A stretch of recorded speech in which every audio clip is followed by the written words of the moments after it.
राधे राधे दोस्तों। आज मैं आप सभी को सफला एकादशी की व्रत कथा और उसका पारण, मुहूर्त ये सभी बताऊंगी। तो आप सभी को सफला एकादशी की हार्दिक शुभकामनाएं। राधे राधे। सफला एकादशी के दिन विष्णु भगवान की पूजा की जाती है। सफला एकादशी वाला दिन भगवान विष्णु को समर्पित होता है। सफला एकादशी कब है? पारण का समय। सफला एकादशी का व्रत 26 दिसंबर 2024 को रखा जाएगा। पंचांग के अनुसार माने तो पौष माह की कृष्ण पक्ष की एकादशी तिथि को 25 दिसंबर को रात 10:29 से शुरू होगा। एकादशी का समापन 27 दिसंबर को रात 12:43 तक होगा। पारण का समय 27 दिसंबर को ही किया जाएगा। पारण का समय सुबह 7:12 से 9:16 तक रहेगा। पारण एकादशी व्रत के अगले दिन सूर्योदय के बाद ही किया जाता है। आइए आप सभी को मैं सफला एकादशी की व्रत कथा सुनाती हूँ। पौष माह के कृष्ण पक्ष की एकादशी को सफला एकादशी का व्रत रखा जाता है। अंग्रेजी कैलेंडर के अनुसार इस बार यह व्रत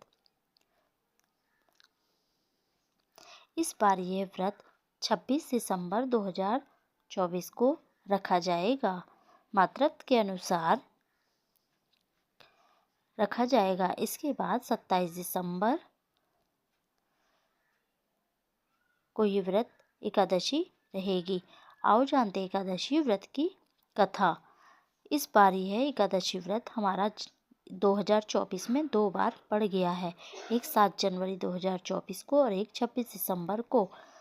आइए हम सब जानते हैं कथा। हे जनार्दन, पौष कृष्ण एकादशी का क्या नाम है? उस दिन कौन से देवता का पूजन किया जाता है और उसकी क्या विधि है? कृपया मुझे बताएं।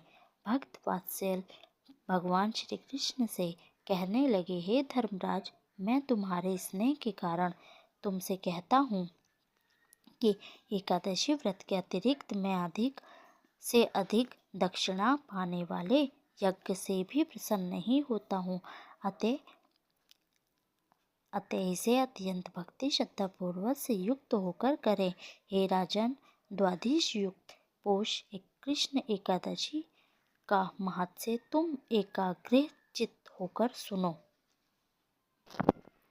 मेरी पूजा के लिए ऋतु के अनुकूल फल, नारियल, नींबू, वेद आदि 16 वस्तुओं का संग्रह करें। इस सामग्री से मेरी पूजा करने के बाद रात्रि को जागरण करें। इस एकादशी के व्रत के समान यज्ञ, तीर्थ, दान, तप और कोई दूसरा व्रत नहीं है। 5000 वर्ष तप करने से जो फल मिलता है उससे भी अधिक सफला एकादशी का व्रत करने से मिलता है। हे राजन, अब आप इस एकादशी की कथा सुनाइए। सफला एकादशी व्रत कथा। मान्यवत सफला एकादशी व्रत कथा। नगरी में एक महिष्मान नाम का एक राजा राज्य करता था। उसके 4 पुत्र थे। उन सब में लुम्पक नाम वाला बड़ा राजपुत्र महापापी था। वह पापी सदा परस्त्री और वेश्यागण और दूसरे बुरे कर्मों में अपने पिता का धन नष्ट किया करता था। सदैव ही देवता, ब्राह्मण और वैष्णव की निंदा किया करता था। जब राजा को अपने बड़े पुत्र के ऐसे कुकर्म का पता चला तो उन्होंने उसे अपने राज्य से निकाल दिया। तब वह विचारने लगा कि कहाँ जाऊँ, क्या करूँ। अंत में उसने चोरी करने का निश्चय किया। दिन में वह वन में रहता और रात्रि को अपने पिता की नगरी में चोरी करता तथा प्रजा को तंग करने और उन्हें मारने का कुकर्म करने लगा। कुछ समय पश्चात सारी नगरी भयभीत हो गई।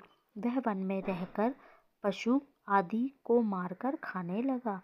नागरिक और राज्य के कर्मचारी उसे पकड़ लेते किंतु राजा के भय से छोड़ देते। वन में एक अति प्राचीन विशाल पीपल का वृक्ष था। लोग उसकी भगवान के समान पूजा करते थे। उसी वृक्ष के नीचे वह महापापी लुम्पक रहा करता था। इस वन को लोग देवता की क्रीडास्थली मानते थे। कुछ समय पश्चात पौष कृष्ण पक्ष की दशमी के दिन वह वस्त्रहीन होने के कारण शीत के चलते सारी रात सो नहीं सका। उसके हाथ पैर अकड़ गए। सूर्य उदय होते होते वह मूर्छित हो गया। दूसरे दिन एकादशी को मध्याह्न के समय सूर्य की गर्मी पाकर उसकी मूर्त दूर हुई। जिस गिरता पड़ता वह भोजन की तलाश में निकला। पशुओं को मारने में वह समर्थ नहीं था, अतः पेड़ के नीचे जो कुछ गिरे हुए फल गिरते उसे उठाकर वापस उसी वृक्ष के नीचे आ गया। उस समय तक भगवान सूर्यास्त हो चुके थे। वृक्ष के नीचे फल रखकर कहने लगा, हे भगवान, अब आपको ही अर्पण है ये फल, आप ही तृप्त हो जाइए। उस रात्रि को दुखी के कारण रात्रि को भी नींद नहीं आई। इसके इस उपवास और जागरण से भगवान अत्यंत प्रसन्न हो गए और उसके सारे पाप नष्ट हो गए। दूसरे दिन प्रातःकाल अति सुंदर घोड़ों अनेक सुंदर वस्तुओं से सजा हुआ उसके सामने आकर खड़े हो गए। उसी समय आकाशवाणी हुई, हे राजन पुत्र, श्री नारायण की कृपा से तेरे सारे पाप नष्ट हो गए। अब तू अपने पिता के पास जाकर राज्य प्राप्त कर। ऐसी वाणी सुनकर वह अत्यंत प्रसन्न हुआ और दिव्य वस्त्र धारण करके भगवान आपकी जय हो कहकर अपने पिता के पास गया। उसके पिता ने प्रसन्न होकर उसे समस्त राज्य का भार सौंप दिया और वन का रास्ता लिया। अब लुम्पक शास्त्रानुसार राज्य करने लगा। उसके स्त्री पुत्र सास कुटुंब भगवान श्री नारायण को परम भक्त हो गए। वृद्धि होने के पर वह भी अपने पुत्र को राज्य का भार सौंपकर वन में तपस्या करने चला गया। अंत समय में वैकुंठ को प्राप्त हुआ। अतः जो मनुष्य इस परम पवित्र से सफला एकादशी का व्रत करता है, जो इस व्रत को करता है उसे अंत में मुक्ति मिलती है। जो नहीं करता वह पूंछ और सींगों के सहित पशुओं के समान है। इस सफला व्रत एकादशी के महात्म्य को पढ़ने से अथवा श्रवण करने से मनुष्य को अश्वमेध यज्ञ का फल मिलता है। अतः सफला एकादशी का व्रत हर मनुष्य को अवश्य करना चाहिए, ताकि जाने अनजाने में उससे हुए पाप कर्म दूर हो, वैकुंठ में स्थान मिले। 5000 वर्षों के तप करने से जो फल मिलता है, उससे भी अधिक सफला एकादशी का व्रत करने से ये फल मिलता है। तो आप सभी मुझे बताएं कि आप सभी को ये कथा कैसी लगी। आप सभी को सफला एकादशी की हार्दिक शुभकामनाएं। आप सभी को हाथ जोड़कर मेरी तरफ से राधे राधे।